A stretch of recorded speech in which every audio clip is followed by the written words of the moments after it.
Hi friends, welcome to my channel. Here is the movie updates. December 5th నా Pushpa 2 movie తోటి అల్లు అర్జున్ గారి movie release అవబోతుంది. ఈ movie run time వచ్చేసి 3 గంటల 20 నిమిషాలు.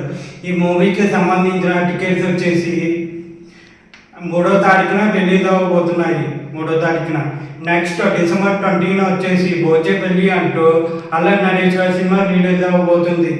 నెక్స్ట్ సంక్రాంతికి రిలీజ్ అయ్యే సినిమాలు చూసుకుంటే ఫస్ట్ జనవరి 10న గేమ్ చేంజర్ మూవీ తోటి అల్లు రామ్ చరణ్ గారు వచ్చేస్తున్నారు. ఇక జనవరి 12న చూసుకున్నట్టయితే డాకు మహారాజ్ తోటి బాలకృష్ణ గారు మూవీ రిలీజ్ అవ్వబోతుంది. ఇక జనవరి 14న చూసుకున్నట్టయితే సంక్రాంతికి వస్తున్నామంటూ విక్కటి వెంకటేష్ గారి మూవీ రిలీజ్ అవ్వబోతుంది. ఫ్రెండ్స్ లాస్ట్ ఫిబ్రవరిలో చూసుకున్నట్టయితే ఫిబ్రవరి 7న తండ్రి నాగ చైతన్య గారి మూవీ రిలీజ్ అవ్వబోతుంది. నెక్స్ట్ ఏప్రిల్ 25న చూసుకున్నట్టయితే ఏప్రిల్ 25న కన్నప్ప మూవీ తోటి మంచు మనోజ్ గారు వచ్చేస్తున్నారు. Thank you.